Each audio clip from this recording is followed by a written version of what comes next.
बिस्मिल्लाहिर्रहमानिर्रहीम। बेटे computer information technology का जो सब्जेक्ट है CIT 134 electrical circuits, chapter number 5 हम डिस्कस कर रहे हैं और चैप्टर 5 का आर्टिकल नंबर 5.1.3 है लॉज ऑफ इलेक्ट्रोस्टैटिक्स के हवाले से, यानी इनको हम कूलम्स लॉ भी हम कहते हैं। तो आज हम जो पढ़ने जा रहे हैं वो ये है कि ये लॉज क्या कहते हैं। तो इसका फर्स्ट लॉ है like charges of electricity repel each other. कहता है कि बरकी लिहाज से जो दो चार्जेस हैं जो दोनों एक जैसे हैं, या दोनों पॉजिटिव हैं या दोनों नेगेटिव हैं, तो उस सूरत में क्या होगा, ये एक दूसरे को दफा करते हैं। Whereas unlike charges attract to each other, कि जबकि जो एक पॉजिटिव है एक नेगेटिव है, अनलाइक चार्जेस हैं जो एक जैसे चार्जेस नहीं हैं, वो एक दूसरे को आपस में अट्रैक्ट करते हैं। इसी का सेकंड लॉ है according to this law the force exerted between two small charged bodies is directly proportional to the product of their charges and inversely proportional to the square of the distance between them। तो दूसरा law कहता है कि दो charge bodies के दरमियान पाई जाने वाली जो फोर्स आती है, जो फोर्स पैदा होती है, वो रास मुतनासिब होती है is directly proportional to the product of their charges.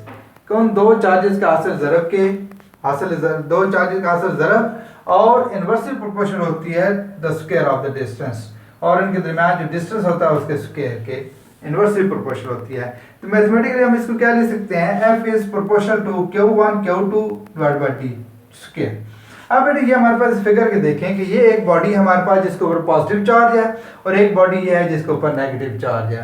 हमने इस पॉजिटिव चार्ज को Q1 का नाम दे दिया और नेगेटिव चार्ज को Q2 का दे दिया। तो अब ये दोनों Q1 और Q2 की इक्वल वैल्यू हैं।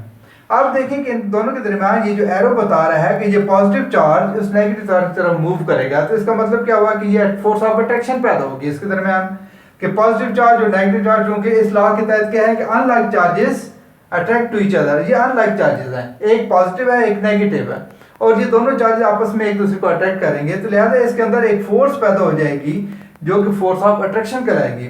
अब ये फोर्स कहता है कि ये हासिल ज़रब होती है Q1 और Q2, ये charge body Q1, this is charge body Q2, इन दोनों के हासिल ज़रब then we say F is proportional to Q1 Q2, और इन दो बॉडीज के दरमियान जो डिस्टेंस है वो D के बराबर है, तो इसके जो इनवर्स प्रोपोर्शनल है वो D स्क्वायर कहलाएगा।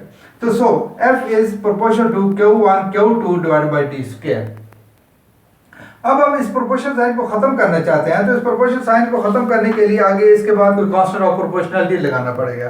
तो हमने कांस्टेंट ऑफ प्रोपोर्शनैलिटी लैम्डा लगा दिया, दिस इज योर लैम्डा। बात जगह पे हम इसको K लिख देते हैं, लेकिन असूलन यह है ये लैम्डा होता है। F is equal to lambda Q1 Q2 divided by T square. इसको आप इक्वेशन नंबर 1 कर दें।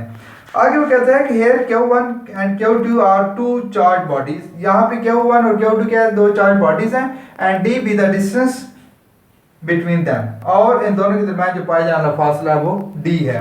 Lambda is a constant of proportionality, यहाँ पे जो लैम्डा यूज किया गया है वो कांस्टेंट ऑफ प्रोपोर्शनैलिटी है। It's value depend upon Q1 F D and medium. तो कहते हैं कि इस लैम्डा की जो वैल्यू होती है वो डिपेंड करती है, मुनसर होती है किस किस के ऊपर, चार्ज के ऊपर, फोर्स के ऊपर, डिस्टेंस के ऊपर, और मीडियम, जो आप मीडियम यूज कर रहे हैं कि इन दो चार्ज बॉडी के दरमियान जो इंसुलेटिंग मटेरियल है वो कौन सा है। तो जिस अगर एयर है तो उस वक्त इसकी वैल्यू कुछ और हो जाएगी, अगर आप कोई और मीडियम यूज कर रहे हैं तो उस सूरत में इसकी वैल्यू कुछ और हो जाएगी। तो लिहाजा अब लैम्डा किसके बराबर आ जाएगा, 1 is divided by 4 pi e naught epsilon, इसको हम एप्सिलॉन बोलते हैं, 1/4 pi epsilon naught epsilon r.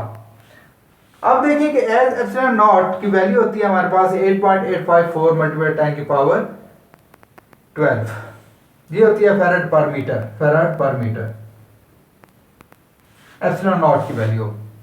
तो epsilon naught is equal to 8.854 multiply by 10 की पावर -12 फैराड पर मीटर होते हैं। और एप्सिलॉन आर क्या होती है, रिलेटिव परमिटिविटी होती है। Epsilon r is equal to 1.006 in air, अगर हवा की सूरत में है तो इसकी वैल्यू, अगर मीडियम हम एयर यूज कर रहे हैं तो उस वक्त इसकी वैल्यू 1.006 होती है।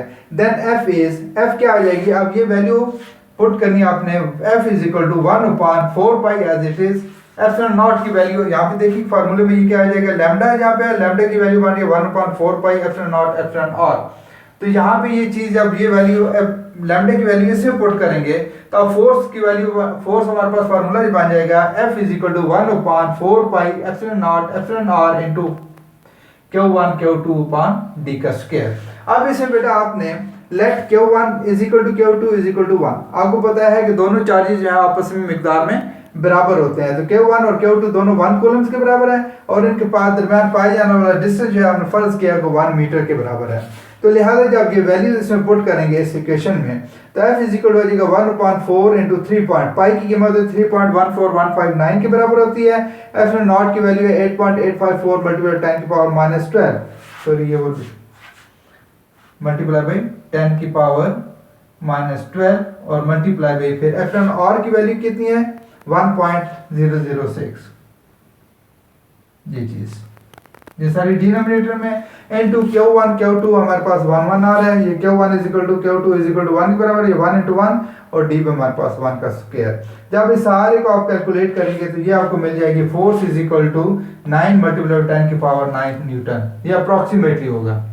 तो ये इस तरीके से बेटा आपने फोर्स जो है वो निकाल ली है कि दो चार्ज बॉडी के दरमियान जो अप्रॉक्सीमेट फोर्स पैदा होती है वो है 9 मल्टीप्लाई बाई 9 की पावर 10 की पावर 9 न्यूटन। अगर बेटा किसी बच्चे को इस चीज़ की समझ नहीं आई तो मुझे व्हाट्सअप कर सकते हैं। तो आपने इस आर्टिकल, ये बहुत इंपॉर्टेंट आर्टिकल है, अक्सर पेपरों में पूछा जाता है कि अकॉर्डिंग टू कूलम्स लॉ या लॉज ऑफ इलेक्ट्रोस्टैटिक्स के हवाले से एक ही कहता है कि एक्सप्लेन लॉज ऑफ इलेक्ट्रोस्टैटिक्स, तो ये आपको सारे लिखने होंगे। बाज़ औक़ात कहता है कि स्टेट कूलम्स लॉ, तो सिर्फ वो स्टेटमेंट्स पूछ रहा होता है, तो उस वक्त बेटा आपने यहाँ पे स्टेटमेंट नंबर 1 और स्टेटमेंट नंबर 2 जो है ये आपने लिखनी होगी, तो आपका ये शॉर्ट क्वेश्चन जो है कंप्लीट हो जाएगा। तो किसी बच्चे को अगर कोई आर्टिकल या कोई पॉइंट समझ नहीं आया तो मुझे व्हाट्सअप कर सकते हैं। थैंक यू, अल्लाह हाफिज़।